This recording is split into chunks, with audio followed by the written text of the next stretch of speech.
Hola, buenas noches a todos, bienvenidos de nuevo a este pequeño rincón del cinéfilo y muchísimas gracias por escucharme. Esta noche vamos a conmemorar los 100 años de una de las películas más importantes de la historia del cine. Este año, 2022, se cumple el primer centenario de una de las películas más, digamos ya no solo más importantes, sino más influyentes del cine fantástico, del cine en general, pero sobre todo del cine fantástico y del cine del terror en particular. Nos estamos refiriendo, o me estoy refiriendo, a la película Nosferatu del año 1922 dirigida por Frederick Wilhelm Murnau. Esta edición en DVD que yo tengo aquí, que pertenece a la colección Orígenes del Cine, yo me la compré hace ya mucho tiempo. Pero antes de tener esta edición yo la tuve en VHS, incluso la primera vez que yo vi Nosferatu fue en televisión española, creo que recordar, en la 2 de televisión española, cuando yo era muy jovencito, en uno de los programas aquellos que nos ponían pues prácticamente sábados de madrugada y en el que también pasaban películas mudas. Yo en aquel momento pues no pude imaginarme pues la gran pesadilla y la película tan atmosférica y tan sumamente, digamos, recargada en temas, en maquillaje, en actores, sobre todo con esa extravagancia que le daba el expresionismo alemán, pero que yo por aquel entonces pues prácticamente no sabía lo que era el cine expresionista. Del cine expresionista todos sabemos que evidentemente fraguó pues en lo que fueron la época dorada del cine alemán, debido pues a la derrota de Alemania en la Primera Guerra Mundial, y que todo eso se convirtió en un movimiento cinematográfico, mejor dicho artístico, que abarcó numerosas zonas de lo que es el arte, por así decirlo, como es el cine, la escultura, la pintura. Y en 1922 pues Nosferatu entró prácticamente en la historia del cine pues realmente de una manera absolutamente asombrosa. Es una de las películas más influyentes ya no solo en lo que es el cine de vampiros en general, ya que, como todos sabemos, pues representa como esa adaptación un tanto pirata de la novela de Bram Stoker, Drácula, pero que en su día, pues Frederick Wilhelm Murnau y sus productores no se pudieron o no quisieron hacerse con los derechos de la novela, porque no lo quiso realmente la viuda de Bram Stoker, y filmaron una película, pues como todos sabemos, un tanto pues pirata, es decir, que se basaba, como ellos decían, ligeramente, pero que era prácticamente un calco en el argumento, a la novela de Bram Stoker, es decir, que la primera gran adaptación entre comillas, hay que cogerlo con pinzas, de la novela de Bram Stoker fue el Nosferatu, y la primera se puede decir que ha sido realmente la mejor de todas ellas, junto con el Drácula de Terence Fisher del año 58. Lo que es el maquillaje, la interpretación del actor Max Schreck realmente definió lo que sería ya no solo el cine de vampiros, sino la figura del vampiro cinematográfico. Además, un personaje pues realmente alto, delgado, muy pálido, con un maquillaje muy extravagante, pues que sembró de terror, pues por así decirlo, todos los cines ya no por así decirlo del mundo entero, de Europa y de Estados Unidos. Pero cuando la película se estrenó, realmente pues la viuda de Stoker lo denunció y ganó el pleito y tuvieron que eliminarse todas las copias que circulaban por Europa. Pero algunas de ellas ya habían pasado el charco, ya habían cruzado el Atlántico y se habían distribuido por Estados Unidos, a lo que ya la justicia, evidentemente ya europea, pues ya no pudo pues abarcar más, y en el continente americano pues se distribuyó la película de manera uniforme. Y se puede decir que las ediciones de las que hoy conservamos el formato físico, se puede decir, sin temor a equivocarse, que son hijas de esas unidades que fueron distribuidas en Estados Unidos. Es decir, que si hoy podemos disfrutar de Nosferatu en formato físico y en nuestra casa realmente, es porque pues esta película no fue eliminada del todo lo que fue la faz de la Tierra. Y las películas que fueron distribuidas, las copias que fueron distribuidas en Estados Unidos, pues realmente pudieron salvarse de toda aquella quema que evidentemente pues el fallo del jurado, dando la razón a la viuda de Stoker, eliminaría todas las películas de Nosferatu habidas y por haber. Pero realmente Frederick Wilhelm Murnau con esta película ya no solo dio una absoluta lección de cine, sino que marcó un antes y un después en lo que fue el cine en general. Fueron tantas las películas en el cine mudo que realmente pues marcaron la historia del cine y sobre todo el expresionismo alemán, de la que deriva todas las películas de terror de la Universal que se hicieron en los años 30 y por ende pues todas las de la Hammer y todas las de los años posteriores que vendrían, prácticamente se puede decir que tiene influencia hasta nuestros días. La forma de enfocar el vampiro, la forma de interpretarlo del actor Max Schreck, la forma de dirigir los planos, la planificación, por así decirlo, los contrastes que tiene la película, que son realmente pues diametralmente opuestos. Y sobre todo, evidentemente, la atmósfera. Ya no solo es atmósfera expresionista. Se puede decir que Nosferatu pues, es la culmen realmente del expresionismo alemán, junto con otra maravilla que se filmó 2 años antes, que fue El gabinete del Dr. Caligari. Estas dos películas se pueden considerar, sin temor a equivocarse, como las dos grandes madres del cine de terror de todos los tiempos. Existió además la leyenda, que seguramente ya muchos de vosotros la conoceréis, de que la película no estuvo realmente interpretada, el papel del conde Orlok, por el actor Max Schreck, sino por un auténtico vampiro. La verdad es que, bueno, pues Murnau y sus productores, todo el equipo de producción de la película, se inventaron todo esto, digamos como a modo de marketing, a modo de publicidad para la película. Pero evidentemente tanto Max Schreck como el resto de elenco de actores y de actrices de esta película están fuera de toda duda, evidentemente. Todo fue una gigantesca broma para intentar llamar pues digamos el interés de los espectadores para que fueran a las salas de cine. Y evidentemente lo consiguieron. Max Schreck no es que fuera un vampiro ni muchísimo menos. Era un actor muy alto, muy delgado, mucho más alto realmente que la media de la estatura de los actores en aquella época y de los hombres en aquella época, ya que Max Schreck era un director, mejor dicho, era un actor que superaba el 1,90 m. Creo que medía 1,91 m, 92 de estatura y era extremadamente delgado. Pero fue un actor que prácticamente desde sus inicios, evidentemente en el siglo XIX, desde el teatro hasta su paso por el cine mudo, fue un actor que prácticamente lo abarcó todo, es decir, interpretó comedias, interpretó dramas, y además que fue uno de los miembros más destacados de la compañía de Max Reinhardt, que empezó evidentemente en el teatro, en el vodevil, y que posteriormente ya ¿cómo os diría yo? Se extendió hacia el cine. Es decir, que no fue evidentemente ni un vampiro ni una persona que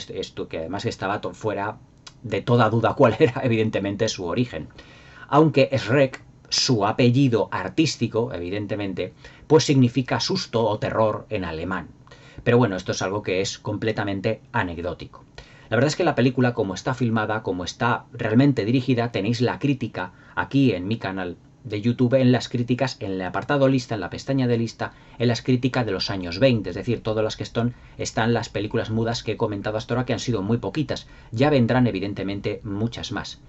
Pero la verdad es que Nosferatu fue el referente más importante, o uno de los referentes más importantes que ha tenido el cine de terror, ya no prácticamente desde cine mudo, sino el referente más importante junto con Caligari, pues prácticamente en 100 años, desde que esta película se filmó. Lo que es el director Frederick Wilhelm Murnau, que ya dedicaré realmente un especial dentro de mi apartado de grandes directores a hablaros de este director realmente excepcional, que si no hubiera fallecido en un accidente de tráfico, cuando era todavía muy joven, y que se dirigía además al estreno, o venía del estreno, no me acuerdo ahora mismo, de lo que fue su última película, un film también pseudo-expresionista, pero más enfocado a lo que es una historia melancólica, un melodrama denominado Tabú, pues falleció en un accidente de tráfico. Y evidentemente, pues claro, cuando ocurrió pues todo esto, pues se nos fue uno de los grandes del cine. Si Frederick Wilhelm Murnau realmente estuviese hoy en día, o mejor dicho, hoy en día ya vivo, no, evidentemente, pero si no hubiese fallecido en ese accidente de tráfico y él hubiese pasado del cine mudo al cine sonoro, seguramente se hubiese convertido en uno de los mejores directores de la historia del cine, por no decir el mejor. Hace poco os hablaba de que Ridley Scott, en mi apartado de grandes directores, era, y seguramente será, el director visual por excelencia del cine moderno y contemporáneo. Pues Murnau, si no hubiera fallecido, se hubiese convertido, pues digamos, en el director visual por excelencia de todos los tiempos, ya que Murnau tenía siempre, incluso después de haber filmado Nosferatu y toda su filmografía, un objetivo como director, y era que sus películas estuviesen únicamente narradas por la creación de imágenes. Es decir, eliminar por completo esos letreros del cine mudo en el que se exponían algunos de los diálogos, ya que otros tantos prácticamente podríamos hacernos una idea de lo que decían los personajes debido a su interpretación, de ahí que el cine mudo fuera muy difícil en ese momento, y que con su última película, o una de sus últimas películas en 1929, si mal no recuerdo, cuando se estrenó Amanecer, él prácticamente había conseguido, o consiguió, además con una de las obras maestras del expresionismo, que es también Amanecer, pues llegar casi a su objetivo, es decir, narrar una película única exclusivamente solo con imágenes y limitar o ir limitando lo que son los carteles poco a poco durante toda la proyección. Si todo esto lo hubiese ido perfeccionando Murnau, se hubiese convertido en el director visual de todos los tiempos, incluso habiendo quitado protagonismo a lo que es John Ford, el mejor director de la historia del cine, pues por antonomasia. Pero claro, John Ford sabemos que es otro director visual, pero es que visualmente es mucho más rico, era mucho más rico visualmente Murnau cuando hacía las películas de cine mudo. Cuando ya os hable de más películas de Murnau, os daré más o menos unos parámetros para que, digamos, entendáis a todo lo que me estoy refiriendo con esto de la creación de las imágenes. Porque ver películas de Frederick Wilhelm Murnau, incluida Nosferatu, es ver como un fresco de imágenes uno detrás del otro en el que prácticamente la historia se nos da por entendida a base de esa creación de imágenes. Murnau se puede decir que era un auténtico artista, y en Nosferatu, la película que estamos homenajeando esta noche, realmente es un caso absolutamente paradigmático de lo que os estoy diciendo. Es decir, desde el primer momento de película y en muchísimos, por no decir la mayoría de fotogramas de esta película, se puede decir que la figura de Murnau, que mejor dicho, que la creación de imágenes de Murnau es el auténtico protagonista de la función de esta y de todas sus películas. La ambientación del castillo del conde Orlok, la manera en que están planificadas todas las secuencias en base a una iluminación y en base a unos decorados que son prácticamente otros protagonistas, todo lo que es, por ejemplo, la espesura, la densidad de los Cárpatos, la densidad de los bosques en la película, la llegada de Jonathan Harker, que en esta película no se llama Harker, sino que se llama Hatter, evidentemente pues para no intentar pues evitar lo más posible pues el parecido con la novela de Bram Stoker, pero que evidentemente Murnau no pudo evitarlo. Absolutamente todo lo que es el apartado visual de la película es absolutamente, digamos que fascinante. Es decir, sobre todo, y una de las cosas que yo he leído por ahí en internet, donde han metido la pata bastante, y es que dicen que, por ejemplo, en esta película se habían velado algunos de los negativos, sobre todo a lo que es la llegada de Hatter al castillo del conde Orlok, cuando el propio Nosferatu, el propio conde Orlok, le está recogiendo con el carruaje. Eso no es verdad. Es decir, no es que estuviese velado.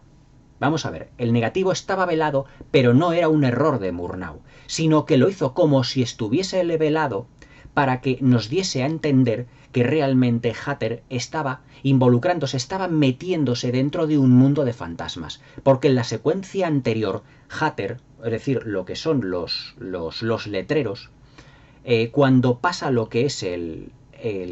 puente del Paso de Borgo, dice, y cuando pasó el puente los fantasmas salieron a recibirle. Y entonces, posteriormente, es cuando vemos que el carruaje del conde Orlok va a recogerle. Y cuando ha recogido a Hatter, el carruaje va en un plano, en un fotograma, en varios fotogramas, en un plano, en una secuencia, va avanzando hacia el castillo del conde Orlok, pero parece que los planos están evidentemente como si estuvieran velados realmente. Pero todo esto se hizo así intencionadamente para darle un carácter fantasmagórico a lo que es esa secuencia. Por lo tanto, no fue un error del propio Murnau. La verdad es que, te os voy a decir una cosa, Internet es nefasto para buscar todas estas cosas, además que está absolutamente lleno de errores. Yo os recomiendo mucho mejor que hagáis más caso a lo que son los extras de los Blu-rays y de los DVDs y evidentemente de los libros de historia del cine. En todo lo que son las secuencias de la película de Nosferatu, se puede ver además cómo realmente Murnau da rienda suelta a todo lo que es el expresionismo alemán. Es decir, los decorados, que no estaban tan recargados o que además no tenían unas formas tan extrañas, como en el gabinete del Dr. Caligari, pero el expresionismo alemán aquí está planificado o está expresado de modo que lo que son las luces lo que hacen es convertirnos en agobiantes todas las estancias del castillo. Las estancias del castillo evidentemente eran decorados, aunque los exteriores pertenecían a un castillo auténtico. Pero lo que eran los interiores eran decorados. Y entonces lo que hace Murnau es iluminarlos de tal manera en el que los juegos de luces y de sombras son absolutamente fantasmagóricos, todos muy extraños. No hay más que ver, por ejemplo, la secuencia en la que el conde Orlok se dirige hacia la habitación de Hatter para morderle, para vampirizarlo, por así decirlo, para morderle. Entonces vemos cómo la puerta se abre en un plano y cómo el conde Orlok prácticamente como si fuera ese cadáver putrefacto, como si fuera una auténtica rata que se arrastra, digamos, por los suelos, aparece andando de un modo tan extraño como si fuera un auténtico zombie, como si fuera un auténtico esqueleto viviente. Y cómo se presenta con esa figura recta, en el que no tiene ninguna forma, en lo que es el umbral de la puerta de la habitación de Hatter, y le mira con esos ojos tan extraños, con esos ojos hundidos, además con esas cejas tan prominentes y con ese cráneo deformado y con esas orejas tan picudas, tan extrañas, con ese maquillaje realmente tan excepcional que tenía Max Schreck en ese momento. Es decir, la escena se convierte en agobiante y los juegos de luces es lo que hacen es reforzar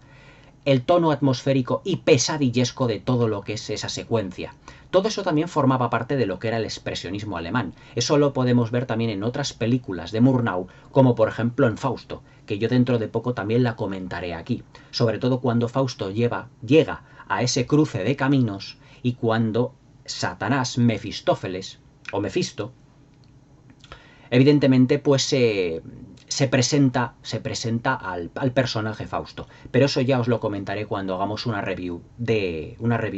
la película de Fausto. Luego también todo lo que es esa atmósfera tan sumamente claustrofóbica, también pasa a ser ya no tan claustrofóbica,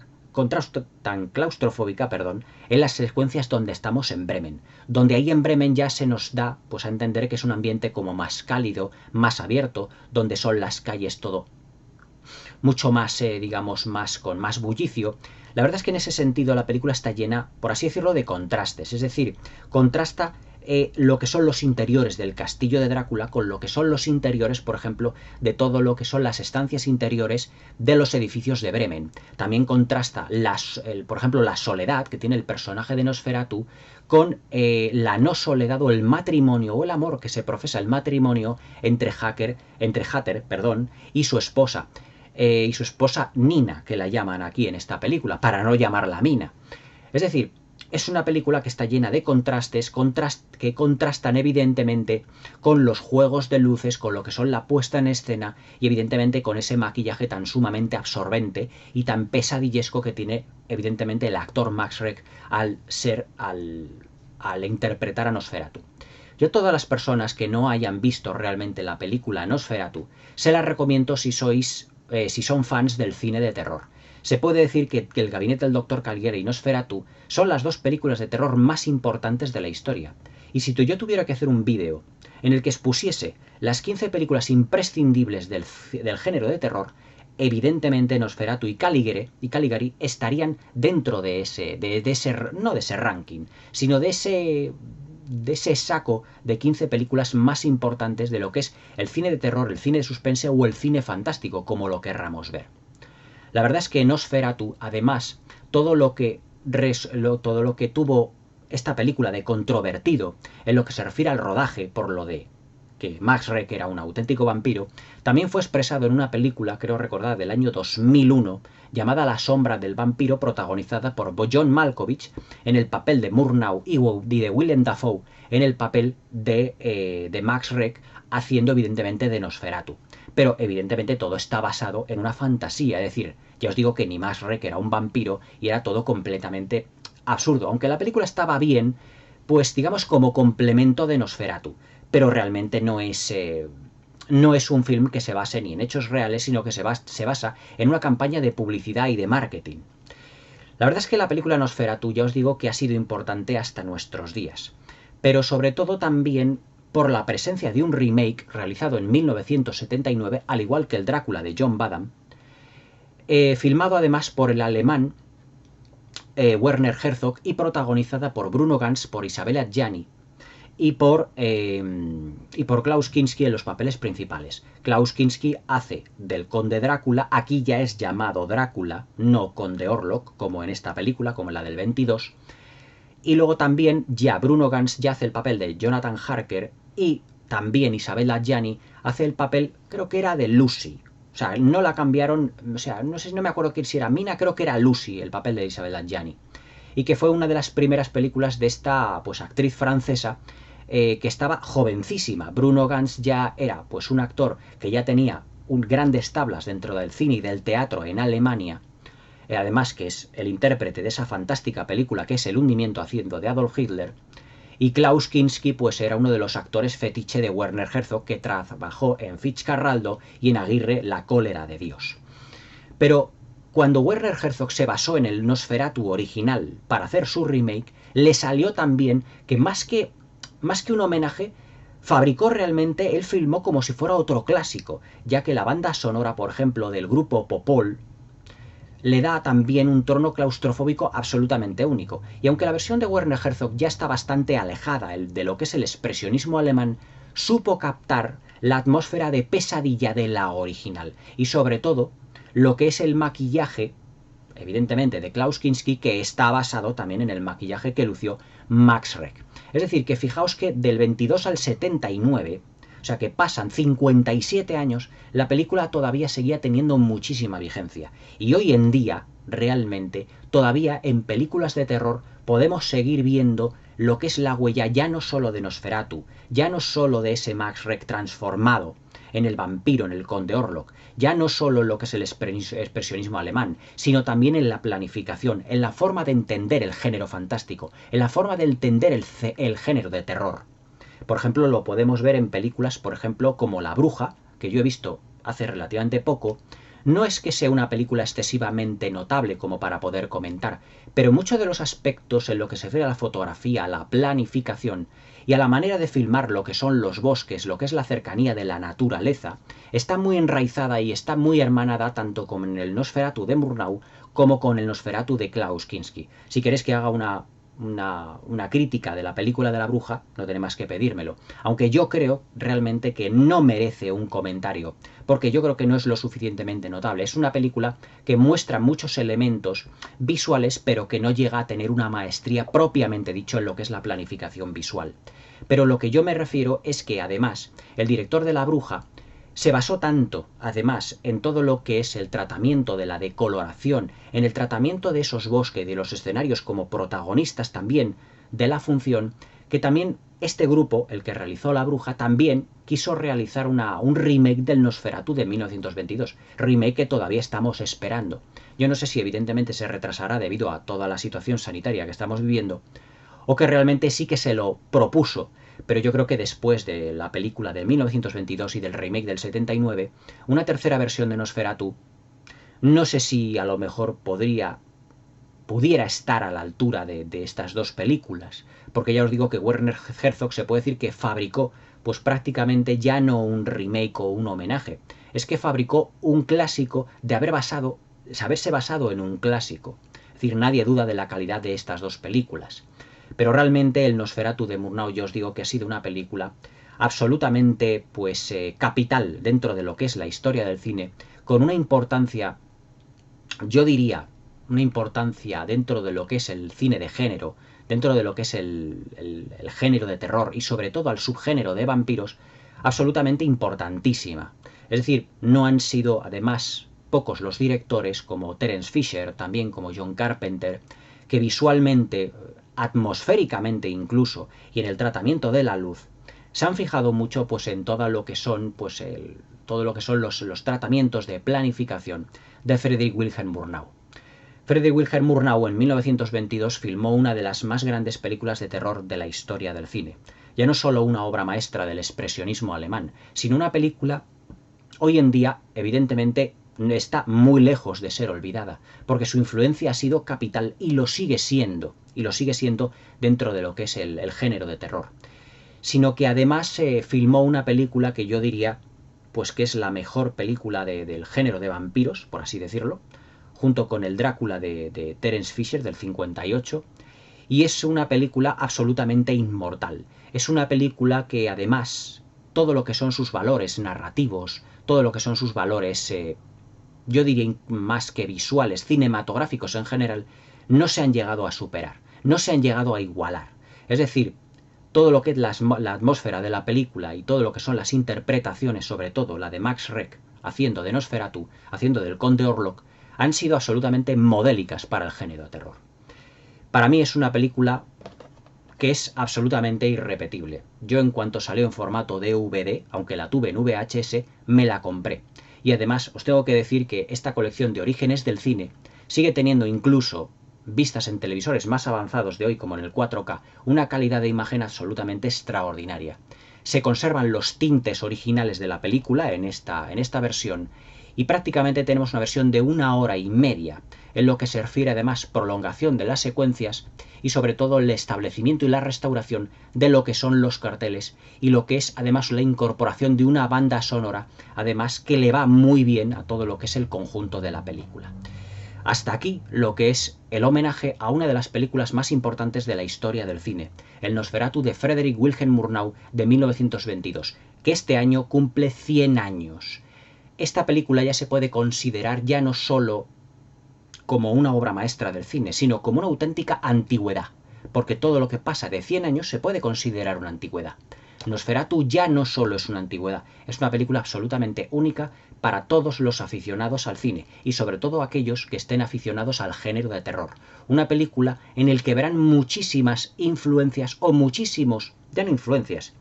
sino influencias en las películas de terror de hoy, influencias en el cine contemporáneo y en el cine clásico de terror de esta película, que junto con Dan Caligari, ya os digo, son las auténticas madres, o son el padre y la madre, por así decirlo, de todas las películas de terror que se hicieron posteriormente. El Nosferatu de Friedrich Wilhelm Murnau, una auténtica obra maestra del expresionismo que cumple este año 100 años. Ya se dice pronto, pero que es una película absolutamente única. No os la perdáis por nada del mundo. Si no la habéis visto, ya os estáis poniendo a verla. Vais a pasar un mal rato, eso seguro, pero es una película absolutamente única. Nosferatu de 1922 de Friedrich Wilhelm Murnau. Mi homenaje a esta gran obra maestra del cine de todos los tiempos. Espero que os haya gustado este pequeño homenaje a una de las grandes joyas del cine, de la historia del cine en general. Espero que os suscribáis al canal y le deis a la campanilla para que no os perdáis ninguno de mis nuevos vídeos. Dadle sobre todo a la campanilla, porque si no, si os suscribís y no le deis a la campanilla, casi es como si no os hubierais suscrito. Espero, ya os digo, que os haya gustado este pequeño homenaje a lo que es la obra maestra de Friedrich Wilhelm Murnau, una de las obras maestras de su filmografía. Que tengáis una buena velada y hasta mañana.